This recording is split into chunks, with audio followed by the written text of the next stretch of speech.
back to game? I might have. I'm very sorry. Okay. But now we can see the game and nothing happened, so you could hear our voices. Now you can finally see the rift as well. What do you think of this Veigar pick? It's finally here. Veigar has been #1 champion in the VCS on 12.2, and since 12.3 hit, no one wants to play Veigar anymore. But I think it's still very strong, so I was surprised when the priority dropped completely, and I'm happy to see it here.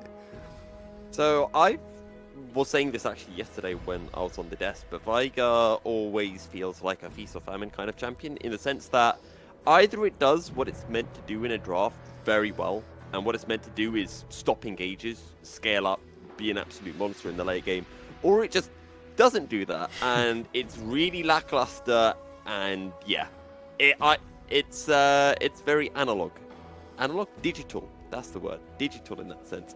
And when I look at Saigon Buffalo's comp and I see a Tryndamere and a Jarvan and a Kali, I think that this Veigar could do very well.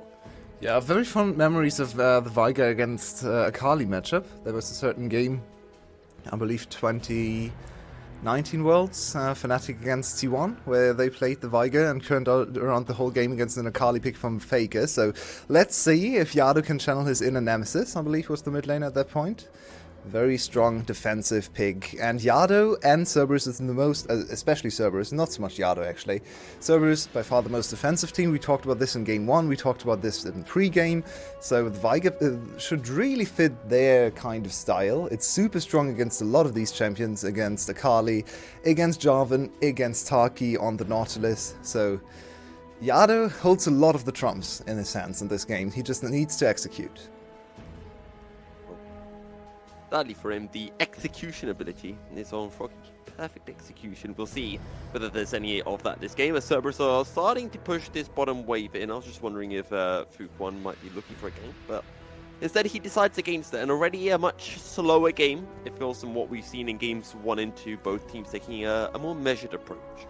Very nice ward here, spotting out Fook1 positioning, so we might be in a situation where there is a counter gank available and unspotted from the side of Cerberus. BJ is already here, and he's just going for the gank immediately. Event Horizon maybe used a little bit too early. Fook1 is on the bottom side, and the Shuriken flip lands onto Yado. Flashes over the wall. Fook1 is here, flash flag and drag! Done. And it's first blood for BJ. So much patience. Beautifully played from BJ. He's one of the most trigger-happy players in the... Okay, there's another one. Good death sentence, but it won't be enough to keep Ron OP alive. Shogun gets the kill, but can Cerberus turn it around? BJ's coming in from behind. Wind becomes lightning. Snags onto Taki. Fook landing. Locked down. Another flag and drag. It is another kill for BJ. Everything is going SGB's way. They got the teleport from Yado too. They kill Yado. They force his flash. They kill bot lane in a 2v2. They force the enemy jungler and mid laner to react and still get the enemy jungler and his flash as well. It's unbelievable the amount of resources they drew from this one sequence of plays. Bot lane and mid lane smurfing, and BJ in the perfect position too to punish. Now he might have overstepped his welcome. Very low. Death sentence. Hex flash comes in. Taki looking for the play. Fook1 making his way over. Froggy. 3v3. But Froggy is here too. Saigon Buffalo are just out-rotating Cerberus, but it doesn't matter. Cerberus able to get one kill. They're looking for Fook1. Flashing under the tower. Ooh. Froggy gets the kill. And he makes it a 1-for-1 play. Artemis already so low. And remember, he only just reset and came back to lane. Wow, Saigon Buffalo keeps pressing. They are the aggressive team. They are back to the aggression as well on the red side. Today seems to be red side focused as we have this beautiful replay. This is just so much patience. Froggy hits everything. Yado, I'm not sure if there's any way for Yado really to escape, but if there is any, you have to flash the Shuriken flip, because if you flash that, Froggy probably can't follow up. And this is just great skill shots from Shogun. Okay, to be fair to the side of Cerberus' bot lane, this was actually a concealed purple gun. Now, to be fair to the other side, purple gun always comes in as the next gun. The third gun is always purple gun. But you need to see that purple gun was actually available there. You had to count the ammo on green gun, because with the last shot of green, he activated purple, which made the green skill shot, the long range hit, purple in follow-up, which meant he could long-range stun. That was super sneaky from Shogun. So actually very hard to spot that you were under threat of being stunned there. You can't really fault Ronopi and Artemis too much for that, because that is so hard to see in the heat of the moment. The 10 ammo you pay for the last shot on the green gun is actually going to change into purple at that very moment. Arky still looking for these plays. Hex flashing over the Drake wall. 6.5 minutes in, and the first Drake of the game has already been secured. Shogun has a rather juicy 10 CS advantage over Artemis here. And the majority of this wave will be lost from the Jinx. This whole series is so reassuring for Saigon Buffalo's side, because we've already seen Froggy, Beanjay, Hasmid, Taki be great players. They made the finals. Yeah. They pushed GAM to the brink of defeat. And they wanted Shogun in their team over Ariatu, who brought them to the finals as their starting ADC last year in Spring Split. And Shogun looked amazing in Winter, but so far in Spring he hasn't been great. Now this series against the best ADC, against the MVP of Winter, and once again racking up numbers, otherworldly numbers really from Artemis this split, especially on the Jinx. I expected them to falter, but Shogun looking revitalized, looking back in his Winter form. And if Saigon Buffalo can combine the top side of Spring last year with Winter There's from no bot event lane, horizon available. Yado will fall under his own tower. Froggy with a perfect execution gets out to safety. Who needs Hasmed to play Akali when you got Froggy around? Exactly. And the first time we saw Froggy Akali, everyone was in doubt and said, oh no, they had to swap this Akali to top lane. But Froggy actually put in an amazing performance, and now they have two great Akali players, and they can swap this one around. So many flex picks. We don't see many flex picks in the meta right now. This is one of them, and if both of your solo laners are proficient on Akali, that's a huge threat you have to deal with. Flexibility that the pick can give right now for Saigon Buffalo, which we've seen in, well, the draft for this game, and Froggy playing very well against this Veigar as well. Froggy looking magnificent, and this Saigon Buffalo team has grown so well since Spring last year. They had a bit of a shaky winter where BJ just wasn't looking himself. Same for Froggy, and this play, you know, the event horizon's down. There's nothing to stop it. Yeah, I wasn't even really stopping to talk about it because it was happening so quickly. So yeah, there's not really much Yado can do. He had flash, but too much follow-up. Not really anything that he can react with. And now they're finding themselves in the 3k hole, which is possible to be is comebackable with Jinx and Veigar. But the enemy team is no slouches in terms of late-game scaling either. They have a Hasmid Tryndamere, they have a Froggy, Akali, and Shogun on Aphelios. All these champions are great in late game. Some in teamfights, some in side lane, some in both.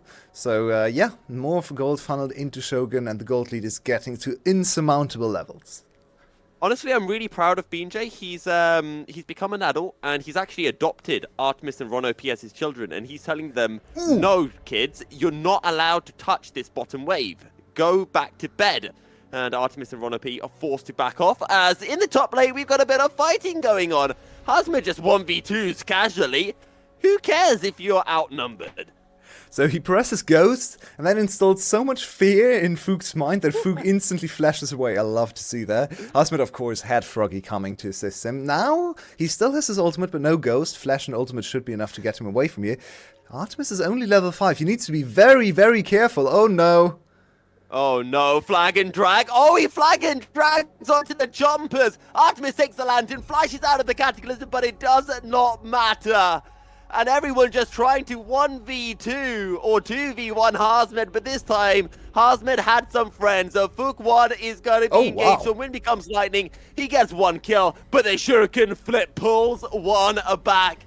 And Saigon Buffalo looking so darn good. Now Yado's used to this event horizon. How is he going to get out of this play? The flag has been dropped. BJ just tanking. And Froggy can clean this one up with a shuriken flip. Masterfully played by Saigon Buffalo. Oh no! The Jinx rocket. Fair enough. Artemis gets the last laugh. Yeah, 1 back, but that's not enough considering all the damage that has been dealt to Cerberus' players, to their structures, their champions, and their mental.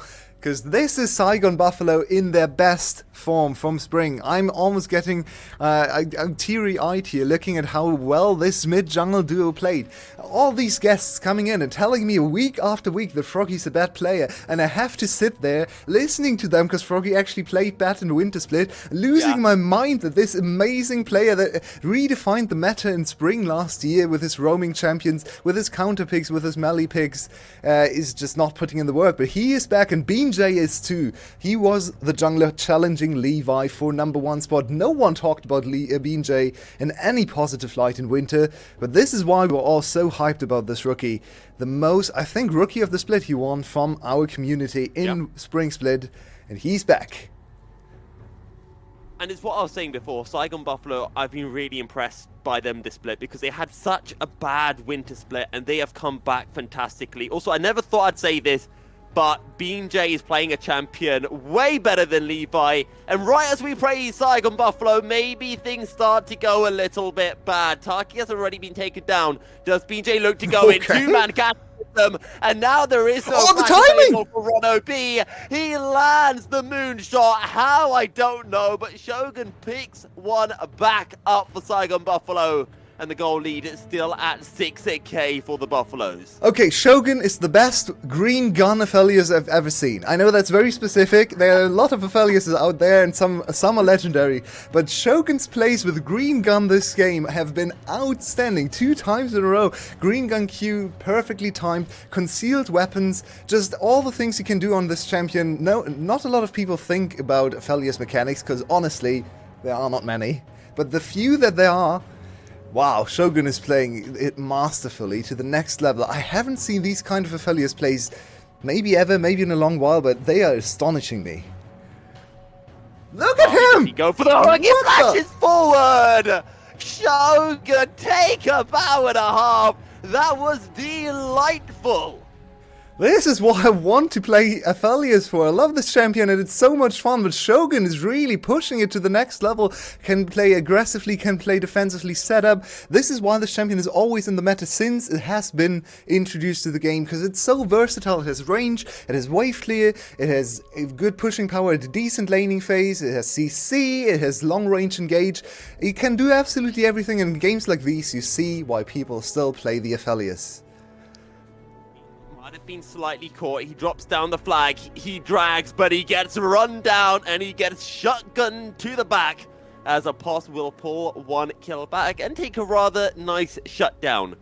Now, I want to talk a little bit more about Shogun and Taki because in Winter we talked about Taki being one of the best 3 supports alongside Ron OP and I'm forgetting who the GAM support is now. B. Is there an argument right now that Shogun and Taki are the best bottom lane in the VCS? Oh, that's a hard sell for me. I still believe in Cerberus' bot lane as a whole, as we have Froggy playing with fire. Froggy, he gets the kill, Dragline comes down! And the Xin Zhao and the Veigar can't kill Froggy. Taki to the rescue!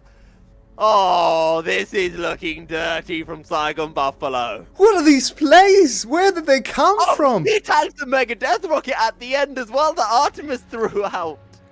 Okay, this is really hard to cast because we don't actually see the vision. We needed to see Cerberus' vision because I think it's very hard to kill Froggy because he's still he's dancing in and out of vision with his shroud, with his with the bush there. So it's actually super hard to lock down the kill, which looked ridiculous because he was on 100 health or something. But the flash Q in the other direction, chef's kiss. Honestly, what are these players doing? Where did they come from? They are just smurfing on Cerberus. Yulwei, what did I tell you in Game 2 after Froggy literally ran it down into Yado? He was getting out his in and getting ready for Game 3. Someone wake up Drebel, because he needs to see this. These are some of his favorite players, his favorite team. I hope he's awake for this, or at least checking the VOD as quickly as possible, because what a performance. This is really prime. Okay, BJ just flashing over the Phantom Horizon.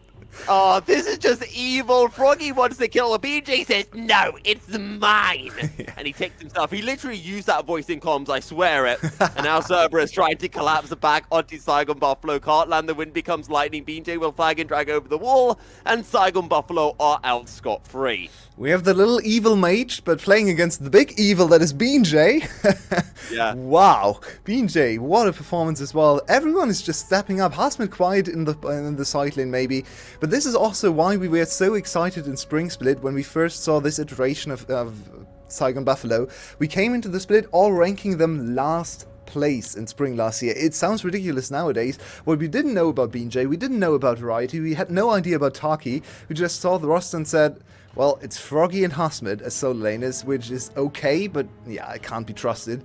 And then we saw this team pop off even without Hasmet being the star carry. He hasn't done anything in this game. He's 1-3, sitting on a hull breaker and just whiling away in the side lane. While the rest of his team is smurfing, all these young players stepping up to the plate.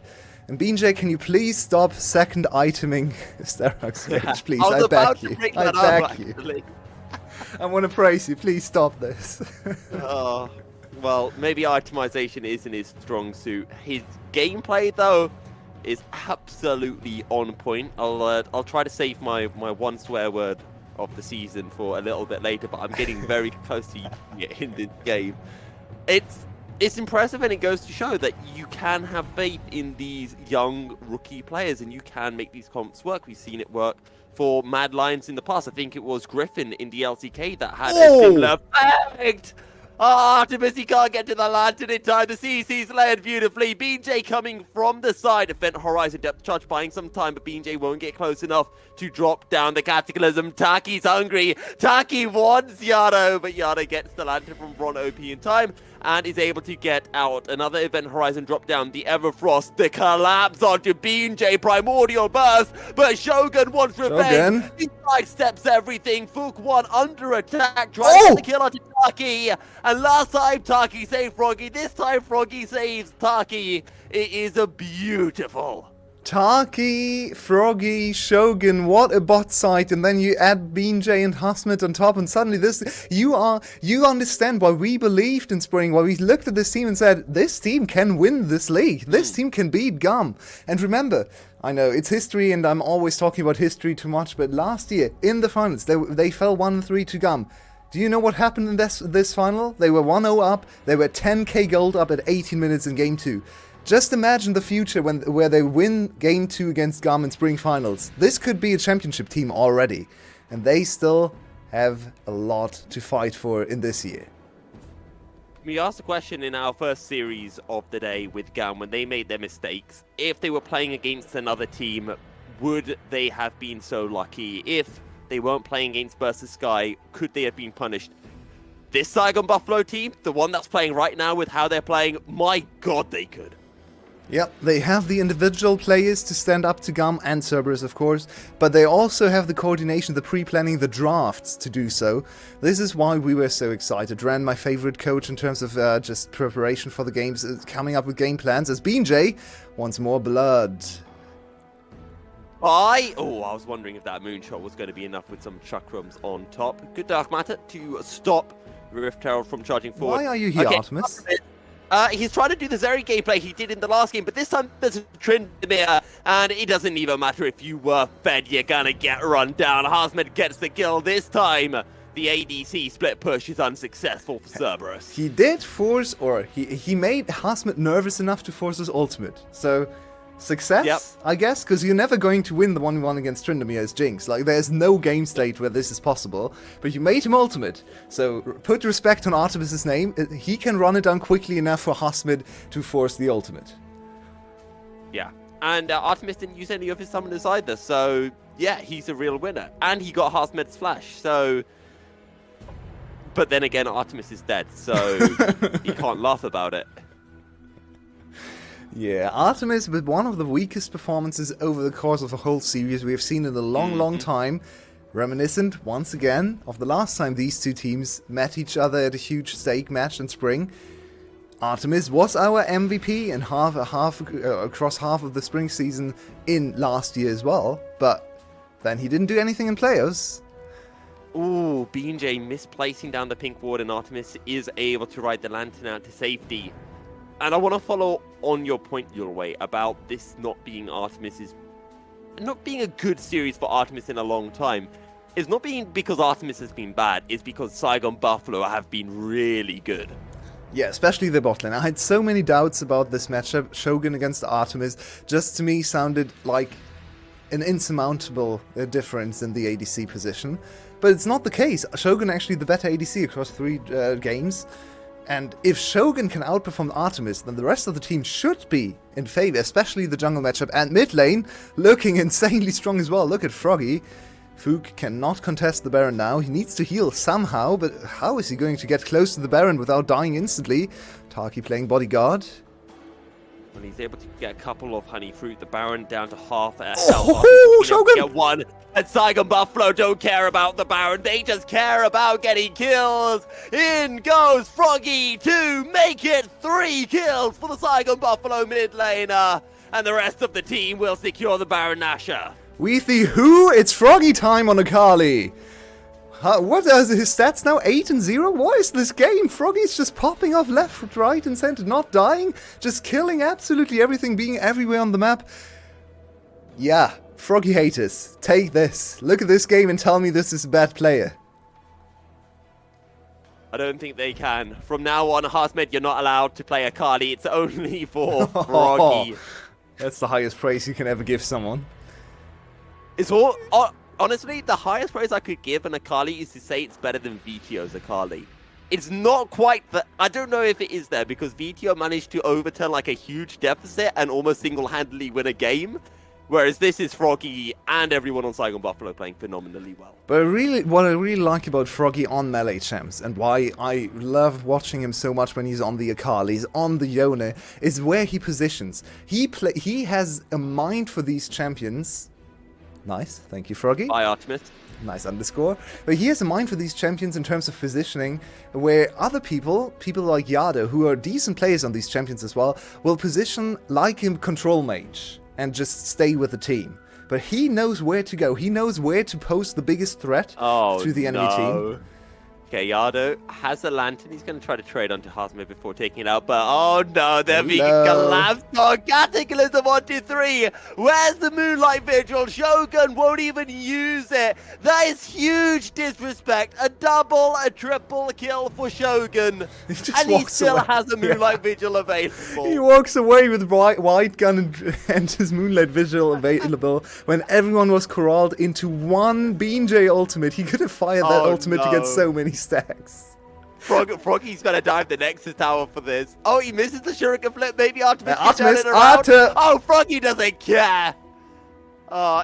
He didn't even need to use the stopwatch. This has been this is more one-sided than the Cerberus winning game 2. This has been the most one-sided game I've seen in the VCS this split. Yeah, and the other super one-sided game with the... How are they taking lanterns when there is a control ward on it? It is possible. It is possible. It's just very hard to do, but it is possible. But the other super one-sided game in Saigon Buffalo's favor, actually the fastest game of the split, came against GAM of all teams. This team can do this to anyone. They're not just stomping Luxury. They're not just stomping, I don't know, Team Flash. No, they're stomping Cerberus and GAM in individual games. Now it's finally enough to actually get a series as well, and this will move them to 4-2.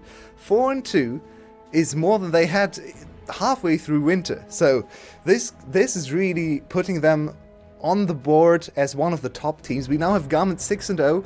Saigon Buffalo and Cerberus shared the spot on second place in 4-2. And then Team Secret 3-3. So a very clear top 4, and more importantly, a very clear top 3. And all these teams, I think, these 3 teams are definitely the title contenders. And Saigon Buffalo, I think, moving ahead of Cerberus for now. Now, I'm going to say something, and just for everyone watching, before they say, oh, Milky's an idiot, right? I am on copium right now, so this is a joke, yeah? Don't get all up in your tights, Twitch chat. I can't wait for MSI Finals for when Shogun and Taki absolutely destroy Gumayushi and Keria, and Froggy solo kills Faker about 10 times in one series. I mean, Gumayushi has never seen concealed purple gun like this. Shogun is just teaching him how to do this. Also, Milky, it's very funny of you to assume that anyone would consider you not already stupid before the process. Wow! So, I mean... Okay, I see how it is. Oh, Froggy! Oh, Artemis is not allowed to play the game. Saigon Buffalo continue to destroy Cerberus. 2 Nexus towers remain, and Saigon Buffalo just continue to decimate Cerberus even harder than Yulwei just decimated me verbally. Froggy looks for Pos. Froggy goes golden, buys enough time. Pos might get the kill. No, he does not. 5 kills for 1. Saigon Buffalo absolutely dismantle Cerberus.